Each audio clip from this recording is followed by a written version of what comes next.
किस किस को रोकोगे और कहां कहां तक जाकर रोकोगे। रोकने के लिए भरपूर कोशिश हो रही है।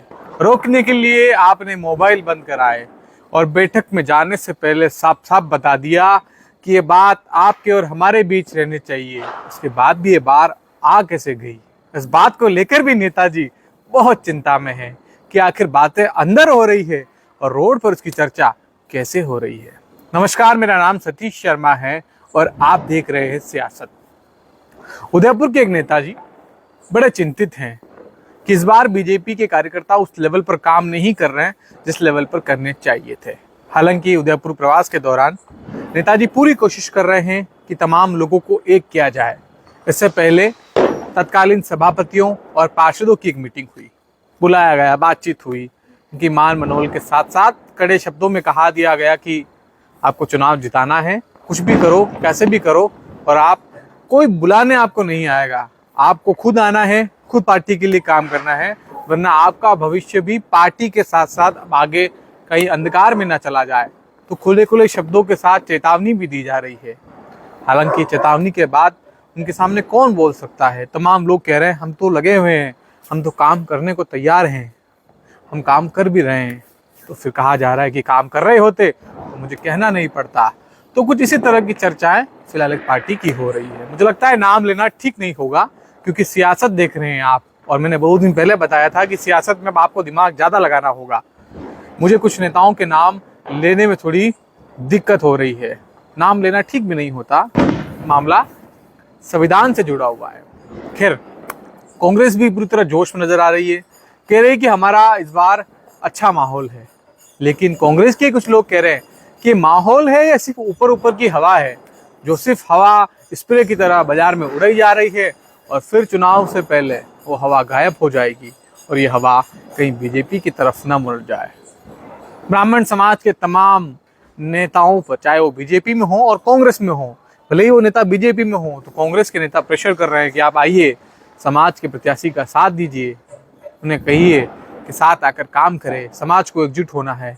और जिस तरह से बीजेपी के प्रत्याशी के साथ जो समाज काम कर रहे हैं, वैसे आपको भी करना होगा। आप पार्टी के लिए नहीं, समाज के लिए साथ आइए।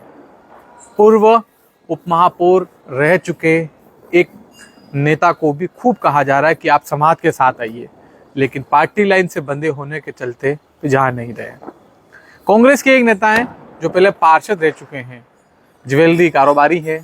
हालांकि इस बार उन्होंने विधायक का टिकट नहीं मांगा था, मगर इस बार वो कई बार लोगों को कह रहे हैं कि आप इस बार कांग्रेस का साथ दीजिए और कुछ दिन हमें हमारे हाल पर छोड़ दीजिए, इतना प्रचार बीजेपी का मत कीजिए। कई नेता हैं जो बीजेपी का प्रचार कर रहे हैं और समाज के भी हैं, तो लगता है कि समाज के होने के नाते उन्हें किसी तरह से समाज के बहाने साइलेंट कर दिया जाए, ताकि उसका फायदा सीधे सीधे तौर पर गौरव वल्लभ को पहुंचे और बीजेपी को यहाँ नुकसान हुए।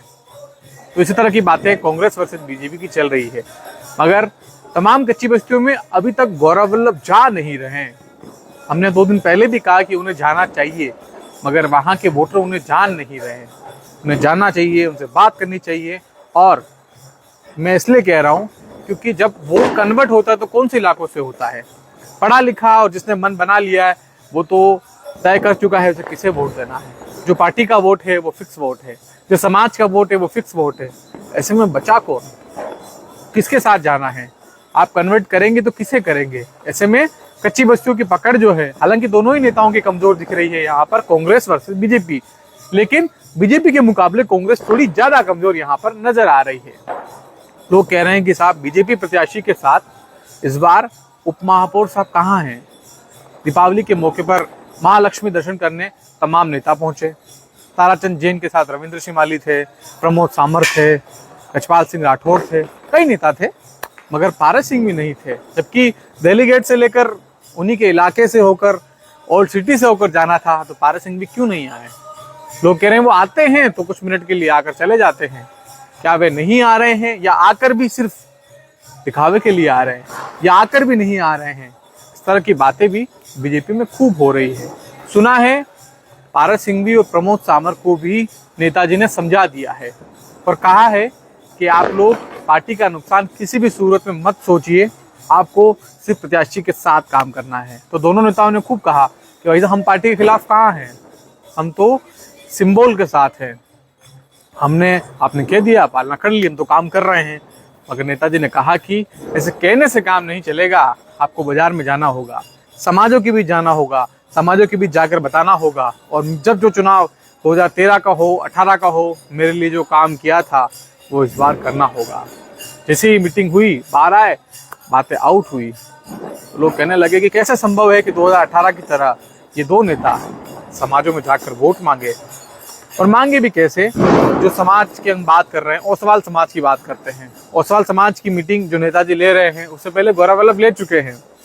उससे पहले वहाँ जो कांग्रेस मैसेज छोड़ना चाहती थी, छोड़ चुकी है। ऐसे में दिक्कतें तो बीजेपी को आ रही है। और जितनी संख्या बीजेपी को यहाँ पर दिखानी चाहिए, होनी भी चाहिए, वो दिख नहीं रही है। तो चिंता तो है यहाँ पर। इसी बीच वल्लभनगर में जनता सेना भले ही मजबूत होने की बात कर रही है, मगर कहीं कहीं जातिवाद का ठप्पा भी उनके माथे लग रहा है। लोग कह रहे हैं कि आप सिर्फ एक वर्ग को साधने के लिए एक वर्ग के नेताओं को ला रहे हैं, इससे आपके दूसरे समाज के लोग नाराज हो जाएंगे। हालांकि जनता सेना से जुड़े जो तमाम पदाधिकारी हैं, उनसे हमने बात करी तो उन्होंने कहा ऐसा नहीं है। जो अच्छे नेता हैं, जो युवा नेता हैं, जिनका प्रभाव है और जिनकी लोकप्रियता है, यदि वे सहर्ष कोई पार्टी छोड़कर हमारे साथ आए तो हम उन्हें पार्टी में क्यों ना लें। खैर, उनका अपना लॉजिक है, मगर सामाजिक मैसेज तो यही जा रहा है कि ये कहीं न कहीं सिर्फ और सिर्फ एक वर्ग को पसंद करते हैं। मुझे लगता है आने वाले दिनों में और स्थितियां ज़्यादा स्पष्ट होगी, लेकिन लोगों की मुँह जुबानी यही चल रही है। उधर मावली में भी लगातार बीजेपी वर्सेस कुलदीप सिंह की स्थिति में युवा कार्यकर्ता जहां कुलदीप सिंह के साथ है, तो बीजेपी अलग थलग पड़ी नजर आती है। कई बार लोग आते भी हैं, मगर उतना माहौल नहीं दिख रहा। लोग कहते हैं धर्मनाथ जी को प्रचार वहां करना चाहिए, उदयपुर में करते हैं। अब कहाँ प्रचार करें? उदयपुर में करे तो पुरानी मित्रता निभानी है, वहां करे तो मन नहीं लगता, अब कहाँ जाए? इस तरह की बातें उनको लेकर भी खूब हो रही है। लोग कह रहे हैं कि कुलदीप सिंह और मावली के केजी पालीवाल के झगड़े में सर्वाधिक फायदा जो है वो सीधा सीधा पुष्कर डांगी यानी कांग्रेस के प्रत्याशी को मिलता दिख रहा है। फिर वक्त के साथ ये चीजें परिवर्तित हो सकती है, मगर फिलहाल ये फायदा कांग्रेस के पक्ष में जाता दिख रहा है। इसी बीच उदयपुर आते हैं। उदयपुर ग्रामीण में भी कांग्रेस जिस लेवल पर काम कर सकती है उस लेवल पर कर नहीं रहे हैं। त्योहार हो चुका है, दीपावली के बाद खेकरा आ चुका है, मगर खेकरे पर भी जो माहौल कांग्रेस कर सकती थी, रामा शामा के बहाने ही सही हो सकता था माहौल, मगर वो हुआ नहीं। लेकिन ये माहौल दिखा बीजेपी प्रत्याशी के घर पे। उदयपुर शहर के प्रत्याशी ताराचंद जैन के घर, सेक्टर 13 में जो उनका घर है, वहाँ सुबह से लोग आ रहे थे, भविष्य की संभावनाओं को देख रहे थे कि नेताजी जीते तो हमारा फायदा यकीनन होगा। और खैर, राजनीति है, हर व्यक्ति अपना फायदा देखता है। मैं कई लोगों से बात कर रहा था तो बता रहे थे कि सेक्टर 13 में उनके घर गए थे, उनसे बात करके आए, कई लोग चरण स्पर्श करके आए हैं और कहा है कि साहब हम साथ हैं। तो साथ होने और न होने के साथ साथ साथ होने की बात भी उदयपुर की पॉलिटिक्स में भरपूर तरीके से हो रही है। तो फिलहाल आज की सियासत में इतना ही। आप रोजाना इसी तरह की पॉलिटिकल अपडेट्स हमारे साथ जुड़कर देख सकते हैं। नमस्कार।